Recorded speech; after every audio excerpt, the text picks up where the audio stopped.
The following program is rated GE. It is suitable for general family viewing.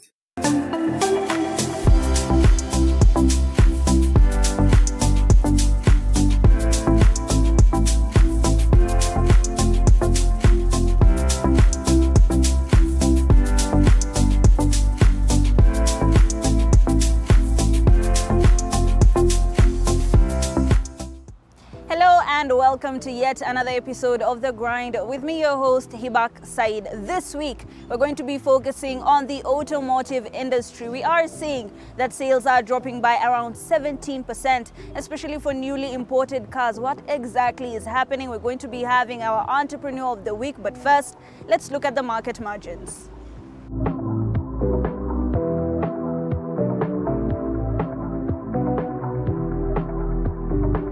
New vehicle sales dropped in the previous quarter due to various reasons, but the most prevailing remains the rising interest rates and the weakening of the shilling. Usually, motor vehicle sales are an indicator of the state of the economy, where steadily stabilizing middle class would opt for buying a car when they have increasing disposable income. This drop is the sharpest in 7 years, evoking worry and fear across board. But mostly, dealers are feeling the pinch the most. According to data from the Kenya Motor Industry Association, new vehicle sales dropped to 2,271 units, a 17.7% decline. This had a major comparison to the 2,758 units sold in the same period of 2023. The double-digit decline pushed the demand for more orders for new motor vehicles to the lowest levels in a decade. This fairly concludes that demand most peaked in the year 2015, but many other things exacerbated this situation, building up to this drop. In July of last year, the Kenya Revenue Authority implemented an increase in import duties on motor vehicles entering the country. This action followed the approval of the East African Community Council of Ministers for Kenya to levy a higher rate than the standard 10% common external tariff applicable to the 7-member bloc. Importation of vehicles further attracts excise duty ranging from 25% to 35%, depending on the size of the engine, in addition to the standard 16 value-added tax, and this slump in car sales caused overall worry, as the weak sales were hurting money flows.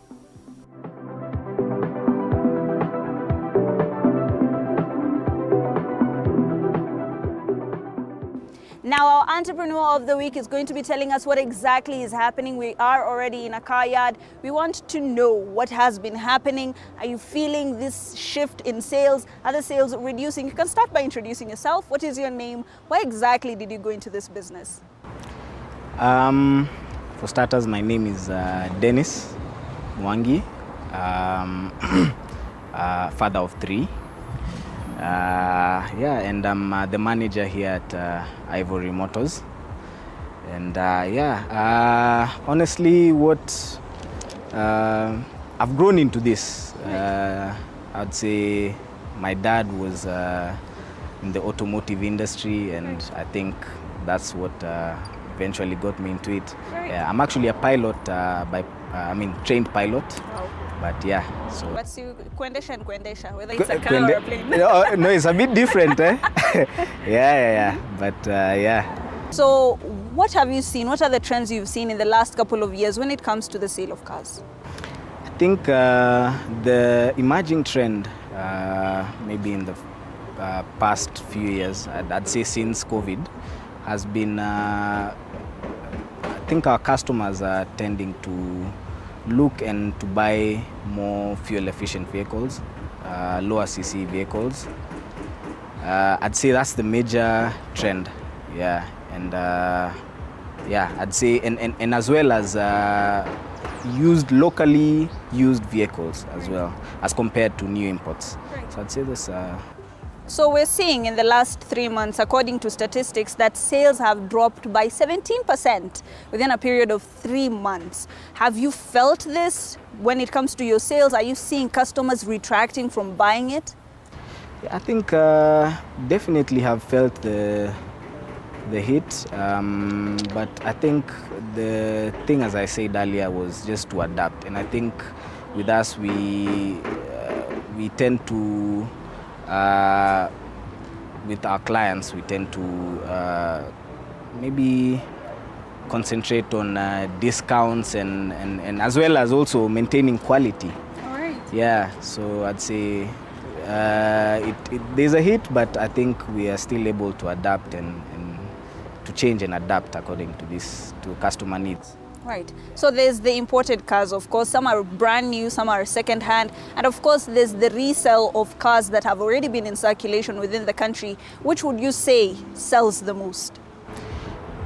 I'd say what sells the most is locally used vehicles at this point, because I think due to the increase in taxes, I'd say customers are shifting to local used vehicles and good local used vehicles. Yeah, so I'd say I think we are also tending to shift to that direction even in our sales. Yeah. Dennis, let's talk about taxes and policies and regulations. They're always changing. There's something new coming at all times. There was, the finance bill of last year. There's the new one coming in. What have you seen is the impact of these regulations on your sales?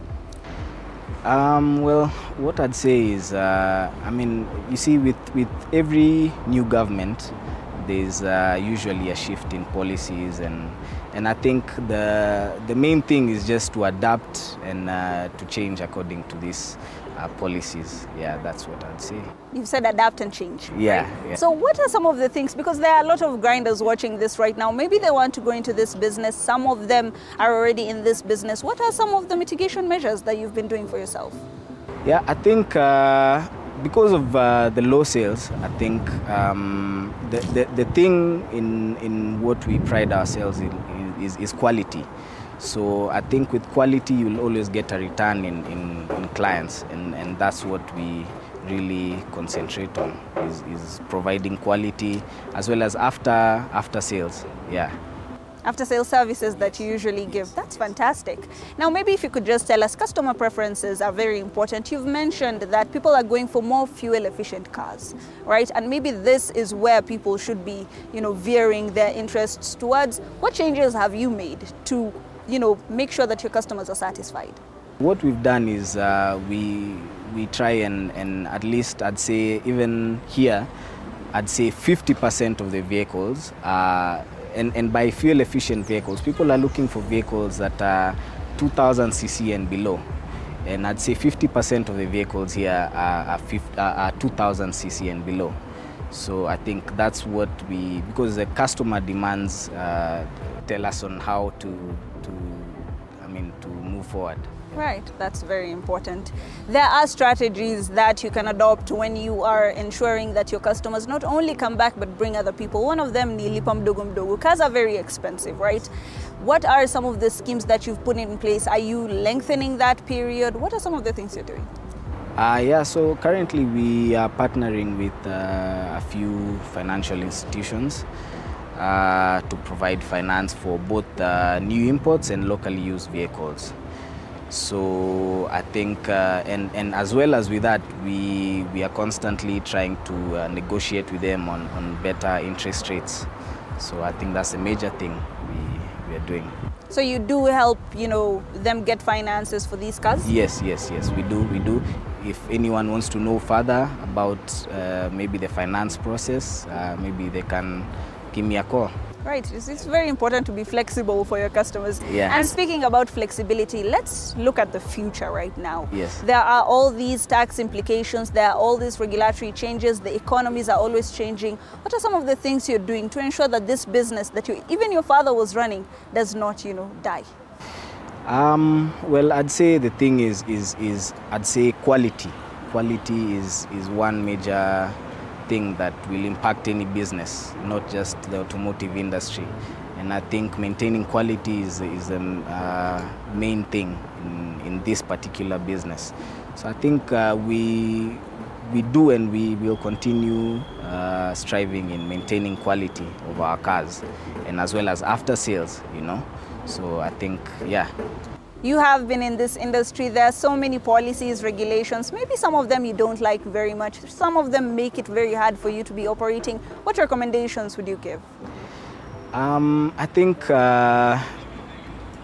particularly in the automotive industry and in the import business, I think the government should really go easy on our current taxes. Because at the end of the day, I feel like at some point there'll be no more locally used vehicles, because no one will want to sell because the prices, maybe, are still increasing, as well as the dollar rate and all that. So, yeah, I think that's what I'd say. Right. Dennis, there are a lot of grinders watching you right now. They want to be where you are. They want to know how exactly they can, go through this particular industry. What guiding tips would you give them?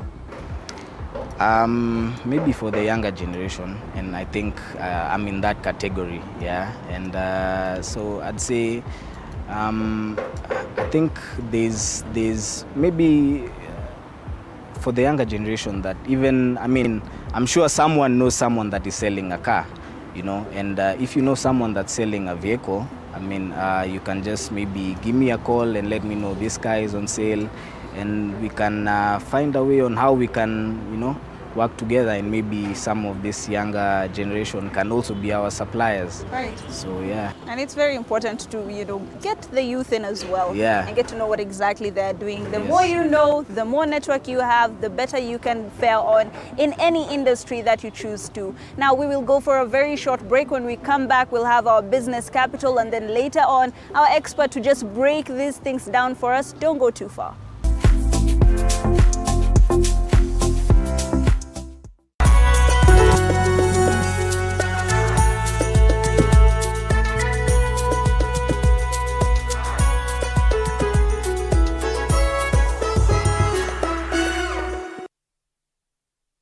Kila kiongozi ana hadithi yake ya kipekee. Wazazi wangu walikuwa bit strict kwa sababu mamangu mwenyewe, mimi kutoka kuzaliwa sijailala nje. The white small one, huyo ana sniff gunpowder na risasi na bomb.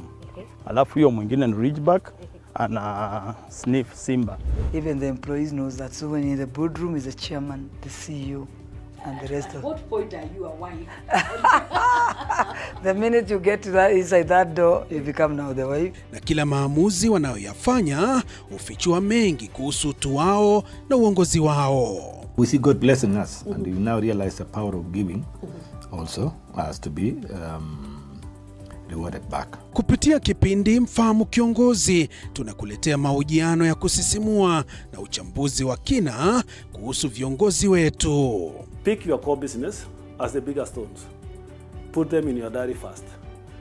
Give priority the bigger things. Usikose kila Alhamis saa 1:30 jioni.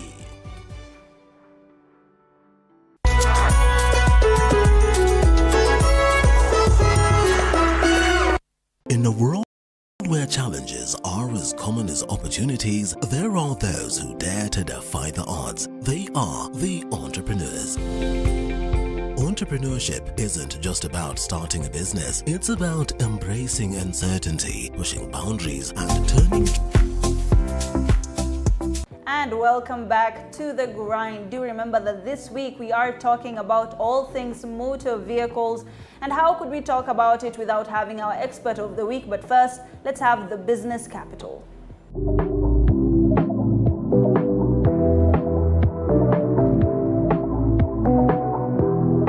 What must you do during a dip in sales in your business? These are some of the ways to combat a sales decline.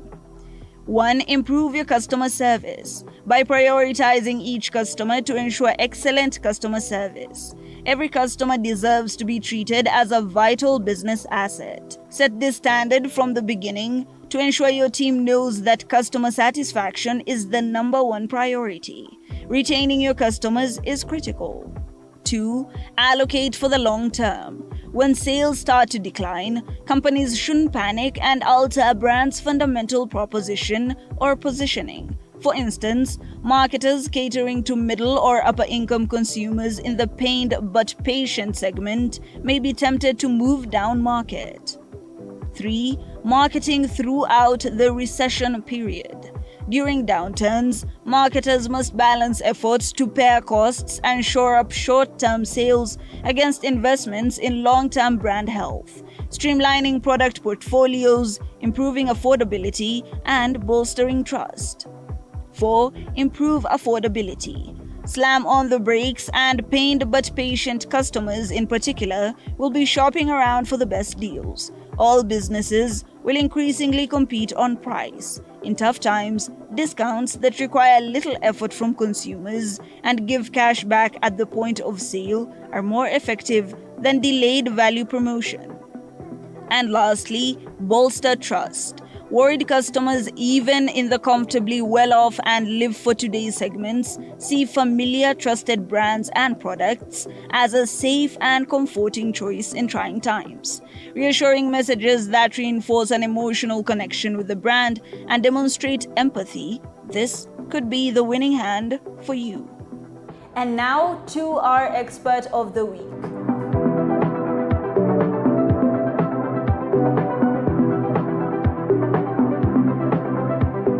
Alright, we need to know what exactly is happening. We are seeing a decline, or we are projecting a decline in sale of new vehicles by 17%. Marshall, if you can start first by introducing yourself. What is your name? What institution do you represent? And also, why are we seeing such low sales?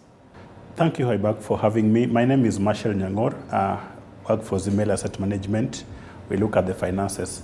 So I think your analysis is very, very right. 7.6% decline in one quarter is not something that we have seen in the last seven or so years. So there could be a number of factors that could contribute to that. I think the major ones are the interest rate. We're also looking at the exchange rate. The Kenya shilling depreciated sharply against the dollar, mostly in the first quarter of the year and the last quarter of 2023. So those ones meant that the newly imported cars were coming a little bit more expensive than expected before. Then, of course, you remember 2023 was also associated with a very, very high inflation rate. So we are looking at all those three factors combined, and then you can start seeing why many consumers are shying away from getting new cars. Right. Usually they call it the trifecta effect. Sure. You know, when you're talking about inflation, interest rates, and exchange rates, if all three of them have been affected, there are a lot of economic consequences. Sure. Now, let's talk about the interest rates a little bit. A lot of people in Kenya usually acquire cars through loans. How exactly has this changed over time?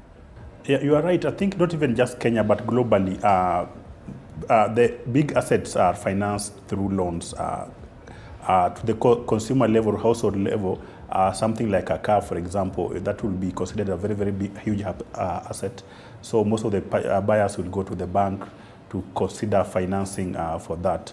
Unfortunately, I think we note that now when the interest rate increased, the banks also adjusted the lending rate. If you look at the CBR, the central bank reference rate increased by the December, it was at 12%. Now the lending rate, on the other hand, by the commercial bank increased from a range of 15% to 18%. That meant that now the loans were very, very expensive to finance. Most of the people, because their salaries did not adjust the same way, they're not able to pay the monthly interest on the loan. And that meant that now we had high level of default rate for the loans that are already existing. And now the new loans were not being issued, and even the ones that were being issued, not many people are demanding loans. The major reason being that you're not able to pay, so why should you take it? And many people would rather wait until the interest rate come down. So because the cars are, as we already said, they're mostly financed by loans, the sale automatically drops because of that, yes. Right. And we would even say that maybe the competition is second-hand cars. Sure. People would take that as another alternative. How exactly is the sales of second-hand cars, working? It's actually similar. The drop was across the board. As much as we are looking at 70% as published by the Kenya Automotive Association, The same, if you walk to the car yards, you'll notice every dealer is really crying because there are no sales. Even the second-hand cars that come, especially the ones that are imported 7-year-old, mostly from Japan and other countries, they also tend to be financed by the same loans from the bank. So the sale drops significantly in that area as well. So the only segment that was doing a little bit better was now the resale of the cars that are locally used. So these are cars that were purchased maybe 10 or 20 years ago, not really 10 years, but a few years back. So somebody has used them maybe locally for 3 years. At the time, maybe the conditions were a little bit favorable, so they are reselling them in the market. So you find that if you have your money, it's better now to buy a car that is sold locally or locally used car compared to the imported, whether second-hand or new car. Right. So probably the dealers are seeing very tough times right now. I've talked to a few of them, and things are not good. Some of them are even considering to start new businesses. And I know as much as I talked about the three factors, the inflation rate, the exchange rate, and the interest rate, there is also the fourth factor, which we didn't touch, which is the taxation. That has also played a big role in this scenario. We are looking at a tax like excise duty, which used to be 25% for the newly imported car, up to last year's July. Then I think after rectification in the East African community, that tax was now increased to 35%. So if you're looking at the import tax, the import duty at 35%, then you're looking at the excise duty at 35%. So if your landed cost, then you add these two taxes, you are almost now approaching, the taxes are very high already. Then on that now you load now the VAT. So you find that a car that maybe landing in Mombasa at maybe at 400,000 is going to be, after the three taxes, going to be roughly maybe 700, 800,000, almost 100% increase in cost just because of the taxes. Right, there's an ongoing joke that usually when you import a car, you buy one for the government because you're paying 100% tax. Sure, that's very true. And if you calculate the taxes, actually it comes to that. It's just not a joke, it's actually the reality. Right. And now we are now talking, I think the finance bill that has been tabled is again proposing other taxes on that. We are looking at now 2.5% possibility, if it passes, for 2.5% on the value of your car every year for owning it. So you can say that maybe maybe the government is starting to look at owning a car as a luxury item, and therefore they need to load all taxes possible on it.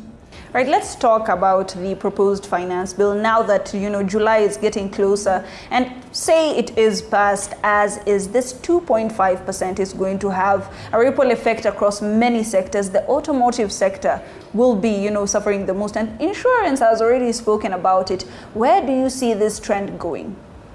Unfortunately, it's when the government proposes taxes, the hope is usually to increase revenue, so that maybe they can offer better services. But at some point, we usually get to a point where the taxes are too unaffordable, and therefore there's a reduction in consumption. And if the reduction in consumption occurs, then it means that we're going to collect less taxes. So if you're looking at, let's say, imported car, that drop that we talked about, that 70% drop, that means that there's a big loss in the side of the government, because now those are taxes that they did not collect because of people did not buy those the cars. So if the same is translated now to the general car as a whole industry, you're loading 2.5%, then people who wanted to import new cars or to buy new cars, they'd rather not buy cars. If somebody had 2 or 3 cars, they'd rather remain with one, or if somebody maybe a husband has a car and a wife has a car, they may rather use only one in the family. So yes, we'll discourage the ownership of cars in the country, but it's a big, the government will lose a big chunk of revenues in taxes.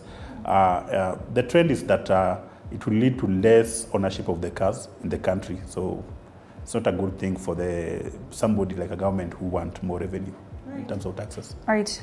They usually say economies of scale. Even if you're getting a little bit, at least you're getting something instead of cutting off the supply entirely. Before we go into possible solutions, let's just finish up on the 2.5%. Now, the metrics are going to be quite tricky, considering 2.5% cars in circulation, the valuation always changes. How do you think they will go about this?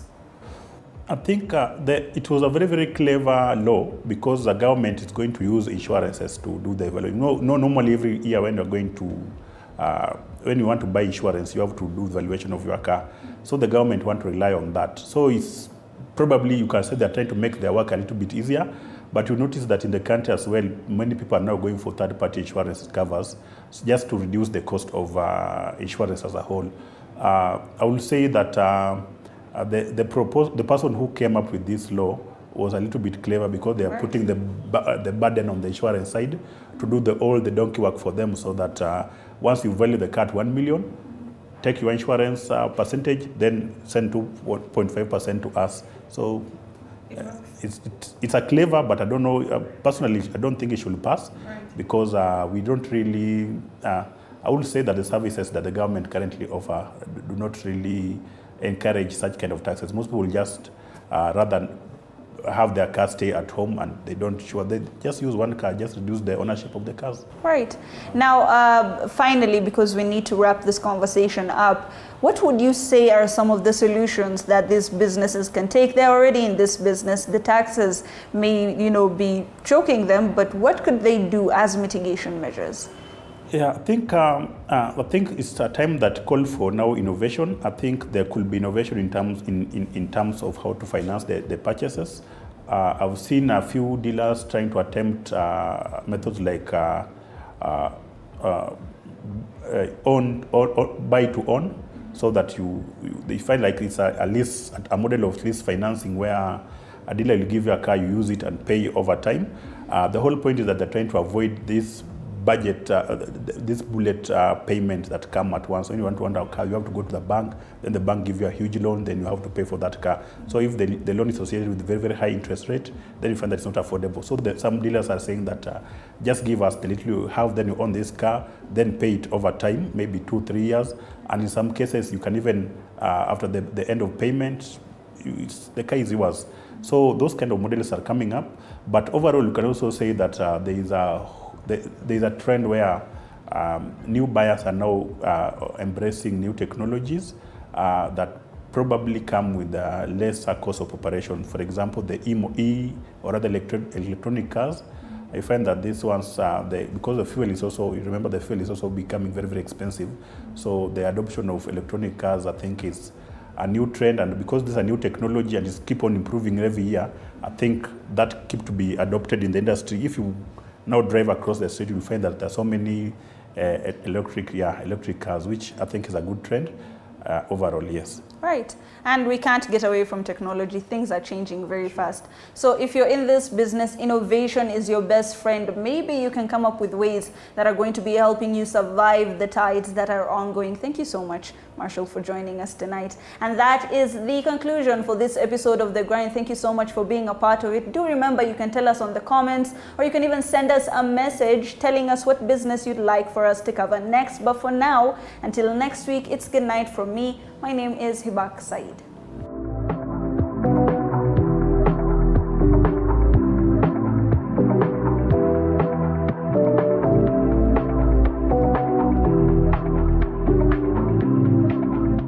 We value your feedback. If you